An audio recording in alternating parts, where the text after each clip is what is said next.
If you missed last Sunday, you kind of been away, you have missed a ton of exciting things. We came together last week, and this was so awesome. We got to celebrate the news that we found our first non-portable location, and we are so excited about that. Yeah, come on. It's going to be awesome. And not only have we found it, but work has already begun and the plans have already started so that we can relocate out of this ballroom and into that location just a mile from here on the corner of Druid Hills and Claremont Road by the end of January, hopefully. That's our target. And so we're just really excited. There's a ton to do, but we think it's going to be so worth it. There's a lot of great things to be excited about. One, and you don't necessarily feel it today because fall break has started, but we're going to be able to double our capacity, which means there's going to be so much more room for so many more people, not only in the adult environment, but especially in all of our kids' environments for preschool and children and students. So it's going to be a much better experience for you and your family. There's going to be no more weird schedules, no more magnets on your fridge wondering, are we meeting or are we not meeting? And did I mention we're not going to be portable anymore, which is so awesome. And all of that is incredible. But I don't think any of that's the best news. In fact, the thing that gets me most excited, and I think what probably gets you most excited as well, is that we're doing all of this so that our community can experience better, right? Better, so they can know that better marriages or better relationships or just honestly a better life with less regrets is possible. So that students and adults and children can understand that they can make better decisions and live life with fewer regrets. I mean, how many of you now as adults are looking back going, man, I wish that I knew then what I know now, and that I could have fewer regrets. And we think that that's possible for our community. So we are so excited about this. We want every single person who calls Decatur City Church their home to participate with us. So we've put together a website. Amber mentioned it at the top of the service. It's better.decaturcity.org. better.decaturcity.org. I would love it if you haven't checked that out, head over there, check it out. You can read all about this move. Also, you can read about how you can get involved financially with us to help us take these steps so that we're ready when it's time to launch in January. So a lot of good things coming our way. But for all of that to happen, and this is kind of where I want to spend our time this morning, for all of that to happen, for our community to know that something better is possible, they first have to hear about it, right? And the best way for them to hear about it is for them to hear about it from you or from me. Which, if I could just be really honest for a second, that makes us all really uncomfortable, right? When we start talking about Jesus or we start talking about our church, especially to our friends or our neighbors, we start thinking about those kind of conversations, we just kind of get nervous, right? And we think, I don't know if I can do that. And if I can be really honest with you for a second, I'm the pastor here, so I don't know what this says about me. But I mean, talking about Jesus and talking about the church, it's just kind of weird, right?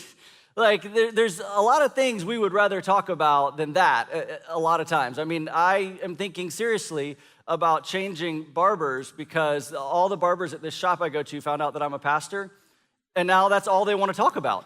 And so I can't even go there and hang out for 30 minutes without talking about that. And sometimes I would just honestly like to talk about football or anything other than that. And I get it.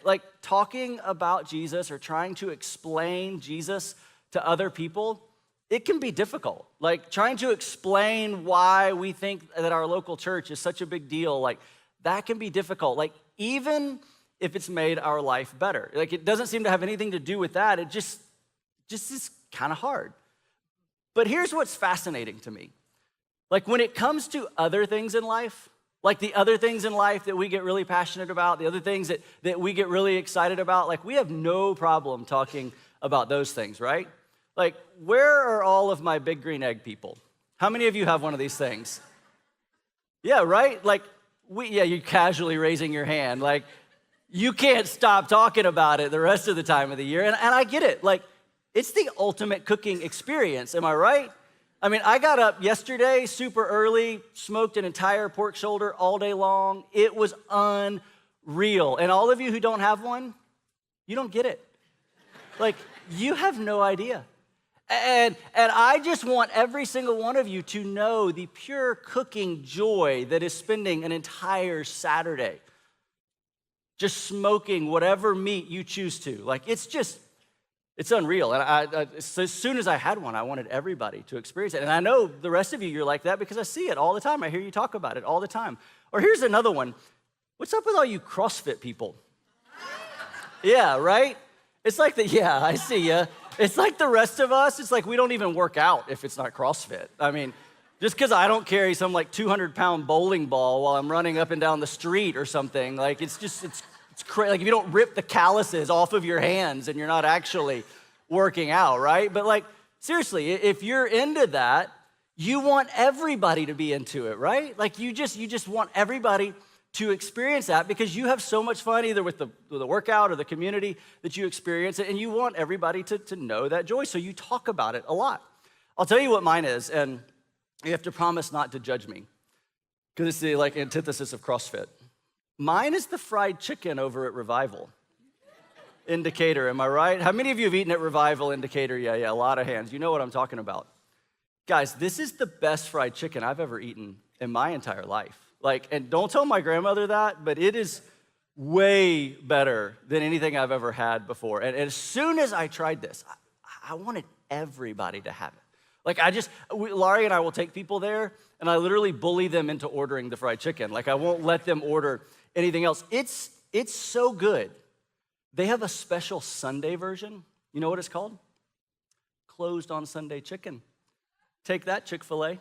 We don't need to wait for you to open back up until Monday. Like, it's awesome. You can get it in Decatur. You can get it at Mercedes-Benz. It is unreal. And as soon as I had it, I wanted everybody to experience it because that's how we get introduced to new things. We talk about it. We come across things that are better, and then we can't help but talk about it. We talk about them to the point that other people try them. Y'all, I have a pair of obscenely expensive sunglasses right now that I have no business owning. You know why I own them? Because my brother-in-law got a pair, and he started talking about how incredible these things were, and he started to describe to me how he could see down into the water and see the fish, and how it made fishing so easy. And I thought, well, that just sounds incredible. Like, I gotta have some of those. I don't fish, but man, I own the glasses, and they're awesome.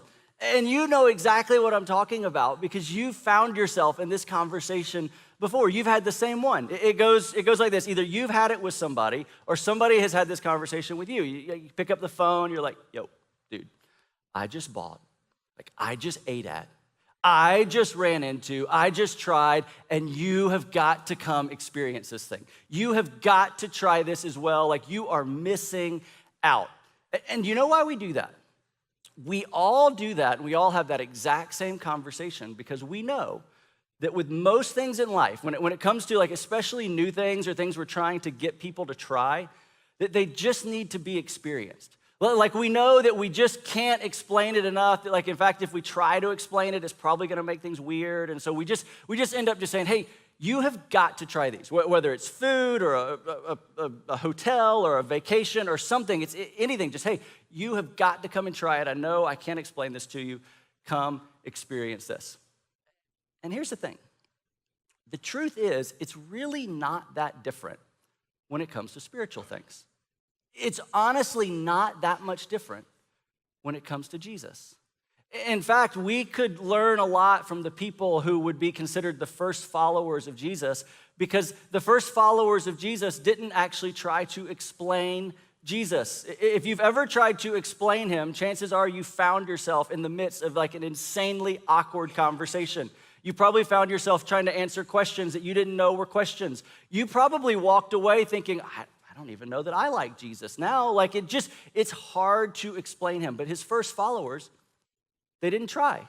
They simply invited people to come and experience him instead. And so this morning, I want us to spend some time in the New Testament. I want us to look at one of the Gospels. And if you're kind of new to the New Testament and new to church, there's 4 Gospels. They're eyewitness accounts of the life of Jesus. And they're written by 4 different people. And this morning, I want us to look at the one that's written by a guy named John. And John basically hung out with Jesus. He traveled around with him. He was an eyewitness to his life. And every time he would see something or experience something, he would write it down. He'd be like, oh, that seems important. And he would write that down. Or, oh, people need to know about that. And he would write that down. And what we're going to read this morning is his account of one of the first interactions with Jesus. Now, to kind of get this story, I got to tell you, though, right up front, because this could be confusing, there's two significant Johns when it comes to the New Testament. There's John who wrote what we're going to read, and then there's another John, and his name is John the Baptist or John the Baptizer, you may have heard him referred to. But basically, John the Baptizer was a few months older than Jesus, and he was kind of going around building a crowd, telling people that Jesus was about to come onto the scene. Okay, so we're going to pick up in this story with John the Baptist kind of introducing people to Jesus. So here we go. John, the writer, writes, the next day, John, that's John the Baptist, was there again. And he was there with two of his disciples. When he saw Jesus passing by, he said, hey, look, there goes the Lamb of God. And so at this point, like in the life of Jesus, here's what we know. We know John has at least 2 followers, and Jesus has 0 followers. And so it's kind of like if you're keeping score, it's like John 2, Jesus nothing. And John's building this crowd, and he does something that seems kind of weird if you're trying to build a crowd. He looks to his group of people, and he says, hey guys, there goes Jesus. There goes the one that I've been telling you about. There's the one that you should follow. And basically, he calls him the Lamb of God, which seems like an unusual phrase to us. But basically what John is saying is, hey, here's a couple things you need to know about this guy. One, he's way better than me. Like, he's a better hang than I am. Go follow him. But not only is he better than me, he's better than the current religious system that you're stuck in. You see, the current religious system said they had to sacrifice things or sacrifice animals in order to be close to God. And he says, hey, look, here's the Lamb of God. This is God's ultimate sacrifice. He's God's chosen one. You should follow after him. And so when the 2 disciples heard him say this, they followed Jesus. Which when I read that, I think of like the spiritual sense, like all of a sudden he like became their teacher and they started following. But John would go on to tell us it's not that dramatic. It's actually far less dramatic than that. Turning around, Jesus saw them following him and he asked, what do you want? So like literally, they just started creepily following him. Like the guy does like down the street that you're like, hey dude, what's up? Like, you know, and Jesus does what you and I would do. He kind of looks over his shoulder and he's like, what do you want, guys? And they said, Rabbi, which means teacher. Where are you staying? Which seems like an unusual question because they've just met, but basically what they're asking is, hey, we hear a lot about you.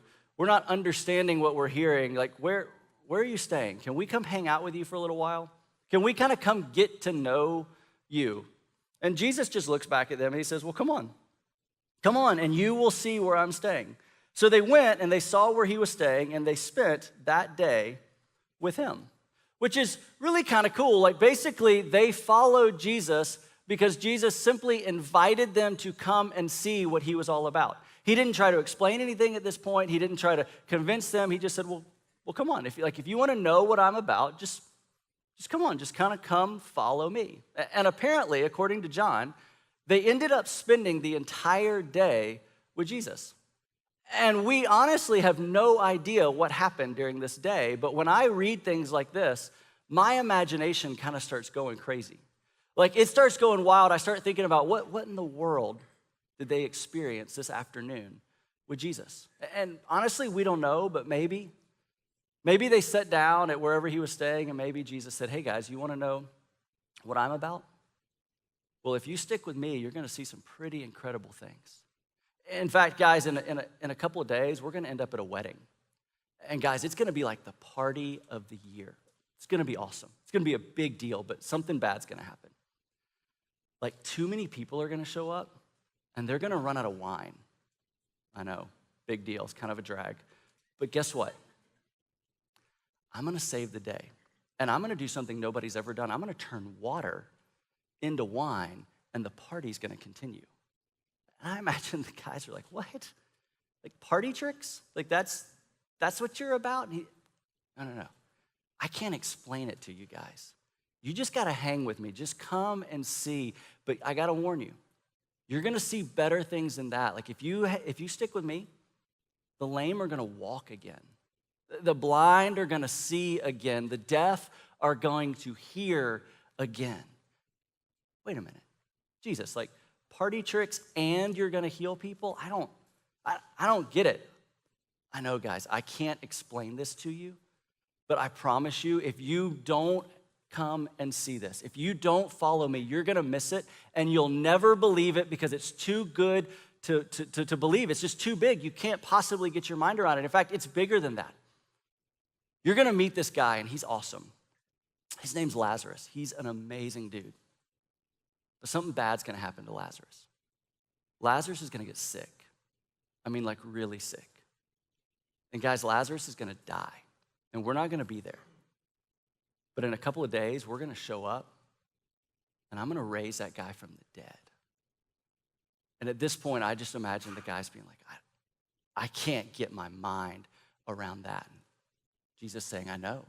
Like, you can't get your mind around what's going to happen. It's going to be so incredible, but you have got to come and see it because you'll never believe it if you don't experience it. And I don't know if that's how that conversation went or not. I mean, the conversation could have been as simple as Jesus looking at these guys. I mean, you have to imagine these guys had no life. They had no hope. They were literally surviving. And when you're surviving, you can't even dream. I mean, they didn't think about tomorrow. They were just trying to get through the day. And maybe he just talked to them about how much better following him would be than what they were doing. We have no idea, but apparently whatever they talked about, it was so good that not only are we still talking about it today, but they couldn't shut up about it. Like, in fact, as soon as it was over, Andrew, Simon Peter's brother, who was one of the two who had heard what John had said and who had followed Jesus, the first thing that Andrew did was he went and he found his brother Simon and told him, "We have found him, Simon. Simon, we have found the one that is the Messiah, that is the Christ." And he literally brought him, he drug him to meet Jesus, which every single one of us can relate to, right? Like, you've been driving through Atlanta, and the movie scene's pretty hot in Atlanta right now, right? And you can't drive anywhere without accidentally ending up on a set. And what do you do as soon as you do? You start looking to see what movie it is, and to see who you can run into, and to see if you can find a celebrity. And if you do, you immediately pick up the phone. Yo, dude, you have got to get down here. You're not going to believe who's down here. In fact, I will come get you, and I will bring you down here because you have got to come and see this. This is so unreal. And that's exactly what Andrew did. He was just like, man, you're not going to believe it. I spent one day with this guy. I know we've been waiting generations. I know we just like thought the Messiah would never come, but this is him. I'm convinced after one afternoon. Get down here, come and see who we met. Well, the next day, so the following day after all that, Jesus decides to leave for Galilee. Finding Philip, he said to him, "Hey, Philip, you follow me." Philip, like Andrew and Peter, was from the town of Bethsaida. All right, so John tells us a couple of things here that are pretty significant, but he kind of leaves out some detail that I think makes this a little bit more dramatic.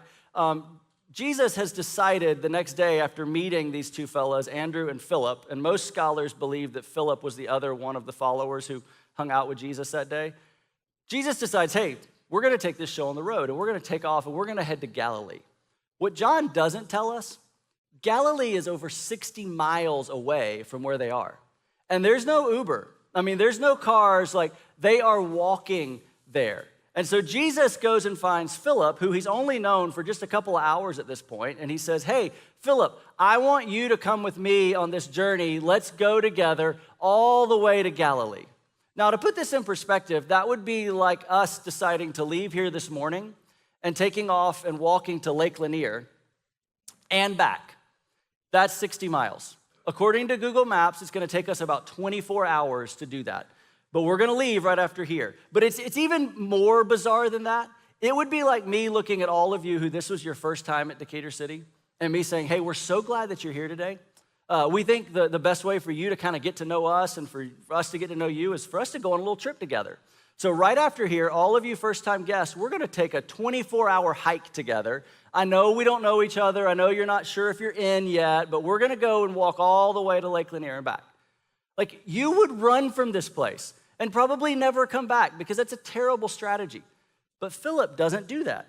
Philip hears this, and he goes and he finds Nathanael, and he told him, and I love what Philip does. He's so excited now. Philip goes, hey, we found the one that Moses wrote about in the law and about whom the prophets also wrote. We found Jesus of Nazareth. We found the son of Joseph. And you can hear him starting to try to explain Jesus to Nathanael. And Nathanael's response is priceless. He goes, Nazareth? Like Nazareth? Like that Nazareth? Can anything good come from Nazareth? Nathanael asked. And apparently Nathanael was pretty familiar with the region, and he knew like nothing good had ever come out of Nazareth. Like this would be like you know, going to your neighbor and saying, I have found the most unbelievable restaurant. I mean, it's the epitome of farm to table. Like the food is so fresh, it's unreal. And the service, oh my goodness, the service is just like, and the patio and the ambiance and the experience, and you just have to come with me to this restaurant. Your neighbor's like, man, I'm in. Like, where are we going? Oh, it's in Canton. You'd be like, Canton? Like, I'm not driving to Canton. There's no way I'm gonna go all the way. Like, no wonder it's farm to table. It's like probably on the farm. Like, we're not gonna go out there, right?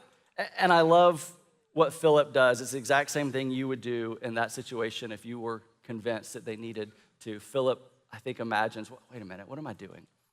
There's no way I can explain this. Like, there's no way I can help you understand that. Nathanael, just come and see. Nathanael, just come and experience this. And that's how the first followers became followers of Jesus. John just simply pointed him out. Jesus invited Andrew and Philip, just come and see, just come and experience me. Andrew invited Peter. Peter, you've got to see this. You're never going to believe it. Philip invites Nathanael. Nathanael, I can't explain it to you. I know nothing good has ever come from Nazareth. I know this is hard to believe, but Nathanael, just come and see. They didn't try to explain it. They just simply invited their friends to come and see it. It's because from the very beginning, their goal was never to explain something. Their goal was simply for people to experience someone. Now, when Jesus died and he left the earth, he did something super strange. And this is kind of hard for us to get our minds around, but this is a big deal for us. When Jesus left the earth, he looked at his followers and he said, hey guys, from now on, when you invite people to come and see me, when you invite people to come and experience me, from here on out, you are inviting them to experience not me, but you. You're inviting them to experience you because you, whether you're gathered together or whether you're scattered all about, you are what I call the church. And you represent me. And I know this is crazy, and I know this doesn't make sense, guys, but it's far better this way. Like, it's better for me to leave. It's going to be more powerful, more effective. You are inviting people to experience you as you represent me from now on, from here on out. And I don't know about you, but I am so glad. I know for me personally, I am so glad somebody, as an adult, invited me to experience a community like this, to experience a gathering like this that we call the local church. You see, most of you know my story. I didn't grow up in church, but what you may not know is that as an adult, I reached a point in life where I was about done with church. You see, I had been to church. I had experienced church. I had worked at the church. And I had come to the place, and Laurie had come to the place where we weren't quite sure that this was even the best way to raise our family or the best thing for our family. We were just about done because everything we had experienced as adults just kind of confirmed why I didn't go to church as a kid. So when somebody starts inviting me and they start telling me about this community of people where nobody has it together, where everybody can just kind of be themselves, where you don't have to be perfect, you don't have to have all the answers, you can just show up and you'll be accepted as you are. When they started explaining that to me, that seemed way too good to be true. When they started telling me about teaching that was so practical and so helpful that you would know how to apply it and it would actually change your life, no, it's too good to be true. And I really thought they were crazy when they started telling me about these environments where your kids would love it. In fact, they would love it so much that they would be begging you to go to church on Sunday. Like, that had never been our experience as adults. Our kids were never begging us to go to church on Sunday. And so when they told me all that, I just pushed back. I'm like, no, that can't be true. I don't get it. And finally, they just said, hey, would you just come and see it? Like, would you just come and experience this? And guys, I am so grateful that they did. I am so thankful that that person just invited me to come and see something that was different and bigger and better than I could have ever possibly imagined. Because of that experience, this experience exists. But it's far bigger and far more personal than that for me. You see, because of that experience, I love Jesus more than I ever thought was possible. I have healthier, better relationships with my wife and my kids than I ever thought was possible. Like, because of that experience, my life has more meaning and more purpose, and it has nothing to do with what I do. It has everything to do with who God says that I am. And it's all because somebody didn't try to explain something to me. Somebody didn't try to convince me of something. They didn't try to convert me or change my beliefs. They just simply said, would you come and experience something? And I ended up experiencing way more than something. I experienced someone. I experienced Jesus, and he forever changed my life. And the details of the story may be different for you, but I imagine somehow, in some way, the same is true for you. Somebody invited you to just come and see. And I imagine you are so grateful and so thankful that you did. In fact, I bet you're not harboring any guilt or any resentment or frustrated at that person at all. You are so thankful they did. And that's why from the very beginning, and that's why from now on, our church has just been built on this simple yet profound invitation that Jesus offered to you and to I so many years ago. Just come and see. You don't have to have it all figured out. Like, you don't have to have all the answers. You don't even have to get cleaned up or dressed up. Just come and see. You can bring your doubts to me. You can bring your concerns. You can bring your fears. Just come and experience me. And that's what we've always been about around here. And that's why we're relocating. That's why we're raising all this money. That's why we're renovating and taking an old revitalized space and making it new again, not just so that it will be better for you and for me and for our family and for those of us that are here, but so it will be better and easier than ever for you to invite your neighbors to see that life really could be better and really is better when we follow Jesus.